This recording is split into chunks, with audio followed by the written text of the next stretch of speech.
Salut à tous et bon retour sur la chaîne qui parle de Stranger Things tous les dimanches. Bon alors déjà, il aura pas fallu bien longtemps pour confirmer ce qu'on avait vu sur David Harbour la semaine dernière. En effet, on a eu le droit à une vidéo d'une partie intense de Donjons et Dragons, et ce, avec quelques membres de la série. À côté de ça quand même, des images du tournage ont continué à tomber. Alors est-ce que c'était des choses qui avaient été filmées cette semaine, ou alors le mois dernier, en novembre, et qui ne ressortent que maintenant? Difficile à dire, mais en tout cas, nous, ça nous apprend encore des petites choses en plus pour cette saison 4. Bref, j'ai hâte de commencer à parler de tout ça, donc c'est parti.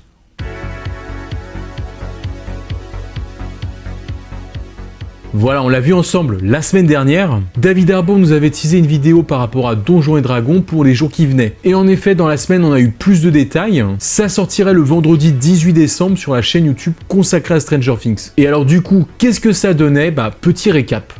Comme on pouvait s'en douter, nous allions bel et bien assister à une partie certes un peu spéciale de Donjons et Dragons dans cette vidéo, avec les membres du casting de Stranger Things. Ainsi nous avions David Harbour, Finn Gayton, Natalia, qui s'étaient prêtés au jeu pour l'occasion. Donc voilà, par rapport au poste de David, pas de petite surprise en plus avec quelqu'un d'autre. L'originalité de cette vidéo, c'est qu'elle nous propose l'intégralité de leur quête, qui a duré pas moins de 2 heures.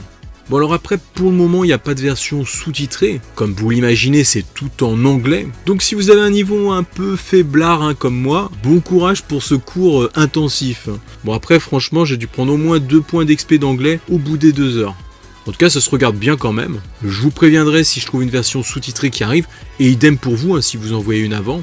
Bon, bien sûr, là je parle pour ceux qui maîtrisent pas forcément bien l'anglais, tant mieux pour les autres. Bref, je vais pas trop rentrer dans le détail, je vous laisse découvrir ça, mais en gros dans cette partie, animée par Chris Perkins, le fameux maître du jeu dont je parlais la semaine dernière, il est proposé à notre groupe d'acteurs héros de partir pour une aventure dans le grand nord gelé d'Icewind Dale pour sauver Noël. Leur aventure s'intitule d'ailleurs Lost Odyssey, Toy Time for 10 Tons.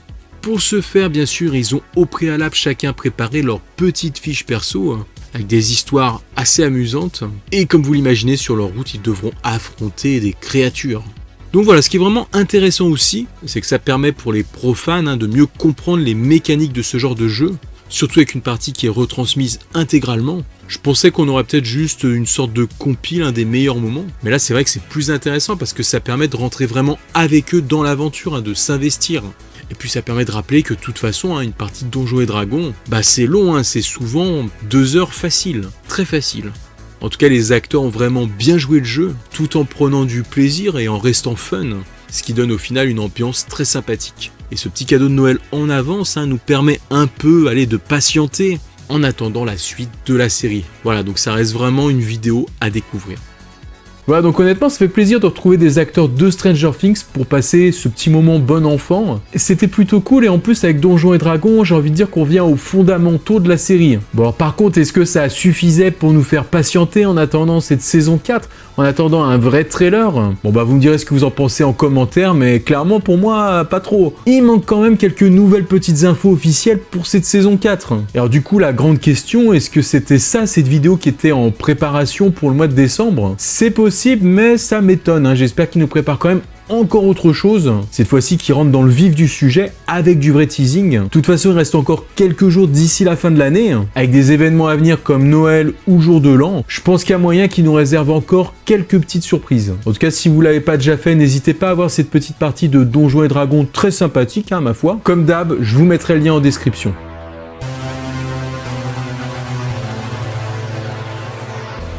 Allez, à présent, on revient sur le tournage, et oui, le tournage qui semble continuer coûte que coûte, même si du côté du Nouveau-Mexique, ça n'a pas démarré, et que ça n'arrivera probablement pas avant le mois de janvier maintenant. Mais du côté d'Atlanta, on a eu des nouvelles images, des images dans la forêt. Bon alors rien de bien nouveau non plus, on en avait déjà eu sur lesquelles on voyait des personnages. Et d'ailleurs du coup on peut se demander est-ce que c'est pas des photos qui proviennent de la même session, celle de novembre, avec des nouvelles images qui n'apparaissent qu'aujourd'hui. Surtout si en ce moment cette semaine il tombe plutôt en studio, comme certains semblent le dire. En tout cas ce qui est sûr avec ces images, c'est que cette fois on retrouve Steve avec le reste de la bande dans la forêt, lui on ne le voyait pas. Donc voilà, c'est déjà ça, bien qu'on pouvait quand même s'en douter, parce que sur les quelques photos officielles qu'on avait eues pendant le Stranger Things Day, on voyait Steve justement dans une ambiance qui ressemblait un peu à la forêt. Donc finalement, on se disait qu'il était peut-être là aussi. On retrouve aussi sur ces images le futur Eddie potentiel, le métalleux geek qui joue à Donjons et Dragons et qui devrait rester avec la bande. Et puis on a aussi sur ces images d'autres personnes, comme la dernière fois, peut-être des membres du staff, mais cette fois on les voit un peu mieux, de face par exemple, et puis on se rend compte que certains ont un scotch devant sur les vêtements en travers, avec noté dessus le prénom d'un personnage de la série, et puis aussi un autre prénom. Alors, est-ce que ce sont des doublures, sinon des assistants qui s'occuperaient de chaque personnage? Peut-être que chacun a son assistant attitré. Bon, en tout cas, apparemment, ça semble pas être des acteurs qui joueront d'autres persos. D'ailleurs, celle qui ressemble quand même beaucoup à Max, probablement, elle, ça doit être une doublure. Elle est pas habillée exactement comme sur l'autre session de photos qu'on avait eu en novembre. Peut-être que ça peut nous donner un indice qu'en tout cas, on est sur une autre journée de tournage, là. Bon, malgré tout, cette série d'images est probablement tirée de la même partie de l'histoire, partie de l'aventure de cette saison 4, à savoir lorsqu'ils seront dans les bois, peut-être que ce sera un moment important de cette saison 4, un moment décisif de découverte. Et d'ailleurs, en parlant de ces bois et de moments importants, on a aussi eu ces images-là, des images et des vidéos très intéressantes, des préparations de décors dans la forêt. Forcément, ça se passe dans les bois aussi, donc on fait le lien avec ce qu'on a vu juste avant, même si on peut pas dire avec précision que tout ça s'est tourné en même temps. Bon, alors bien sûr, ce qui va attirer notre attention ici, c'est ce décor très upsidien qu'ils sont en train de mettre en place, avec des longues plantes grimpantes sur les arbres. Pas de doute, là, on est sur un tournage de Stranger Things. Et ça m'étonnerait que ce soit des vieilles archives de saisons précédentes qui soient ressorties là pour tenter de nous tromper. Il semble ainsi qu'on aura bien des scènes dans l'Upside Down, là, dans cette saison 4, ce qui serait un grand retour dans cet univers parallèle. Et petite parenthèse à ce sujet, une petite remarque sur Instagram qui m'a plutôt bien plu, ça vient du compte français Stranger Things French, qui nous dit qu'en effet, on voit que Eddie a d'étranges lunettes, et puis c'est pas le seul, une sorte de lunettes de motard, des lunettes hermétiques probablement, et ça rappelle celles que porte la bande dans la saison 2 lorsqu'ils explorent les tunnels de l'Upside Down. Bon, même si eux ils se servaient de lunettes de plongée. Donc voilà, alors est-ce que c'est une coïncidence, est-ce que ça n'a rien à voir, ces lunettes de protection par rapport au Covid, ou bien est-ce que ça veut dire qu'on aura justement un peu de l'exploration? En tout cas, j'ai trouvé la remarque sympathique. Puis ça me permet de vous inviter, ceux qui sont sur Insta, à aller jeter un coup d'œil à ce compte. Bref, bonne nouvelle, on va retrouver l'Upside Down dans la prochaine saison. Maintenant, il faudrait voir de quelle façon il va se manifester. Est-ce que finalement on va voir peut-être pas un portail, mais au moins un passage dans la forêt, comme dans la première saison avec Nancy? Ou alors est-ce que le Mind Flyer va projeter l'esprit de quelqu'un dans l'Upside Down, comme Will en saison 2 ou alors comme Billy en saison 3? Bon, perso, je préférais qu'ils y aillent physiquement, mais ça expliquerait aussi ces plantes grimpantes. Ou alors enfin, est-ce que c'est l'Upside Down qui va venir à eux, qui va commencer à grignoter, à grappiller notre monde, et plus en sous-marin dans des galeries cette fois, mais bien en surface, au beau milieu de la forêt. Voilà, en tout cas, bonne nouvelle, même si on garde nos petites pincettes de principe par rapport à ces images. Perso, j'espère qu'on aura de l'exploration dans cet étrange univers parallèle, et qu'on en apprendra un peu plus pour venir enrichir la mythologie de la série. Parce qu'en vrai, en saison 3, hormis la nouvelle façon de tourmenter les humains, on n'a pas vraiment eu de nouvelles infos sur le sujet. D'ailleurs, aucun rapport, mais j'espère qu'on aura une petite apparition de Monsieur Clark dans cette saison 4, qui comme à chaque fois expliquera un nouveau principe applicable au phénomène étrange qui se passe à Hawkins. Ce serait sympa d'imaginer qu'il soit dans la confidence un jour d'ailleurs. Il pourrait grandement les aider dans la compréhension de tout ça, peut-être même mieux que certains scientifiques du Hawkins Lab. Bon bref, je m'égare, mais au moins je suis content, j'ai réussi à un peu parler de lui. Bon du coup on peut enchaîner.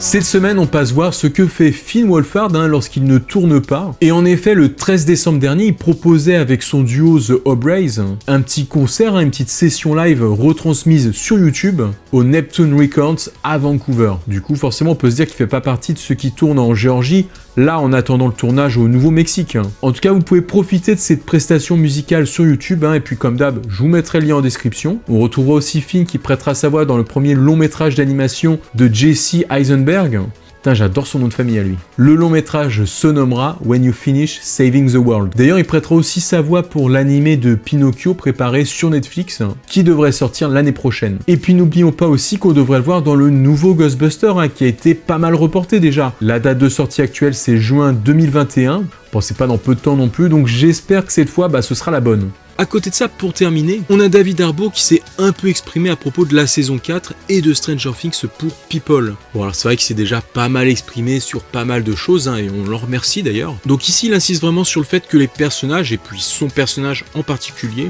vont vraiment évoluer, on les reconnaîtra, mais voilà, il y aura quelque chose en plus. Quand il prend l'exemple de Hopper, cet homme de justice qui est maintenant devenu un prisonnier, forcément cette condition risque de le changer profondément. On sent vraiment que ça se confirme, on va savoir plus de choses sur son passé pour comprendre un peu mieux ce personnage. Après, il l'a déjà dit, mais cette saison serait sa préférée par rapport à Hopper. D'ailleurs, en termes d'évolution de personnage, particulièrement en plus sombre, j'espère qu'il nous réserve un traitement spécial pour celui de Max, notamment par rapport à la perte de Billy. Voilà, ce serait vraiment intéressant à voir, je pense. Voilà en tout cas qui vient terminer ce point actu du jour, ça y est. On est aux portes de Noël, réveillonnez bien et puis rendez-vous dimanche prochain. Si par hasard le Père Noël venait agrandir votre collection Stranger Things, comme d'hab vous filmez tout ça, vous me l'envoyez sur Instagram et puis moi je diffuserai en fin de vidéo. Voilà, cette semaine j'ai simplement envie de vous dire joyeux Noël et à très bientôt. Ciao les amis.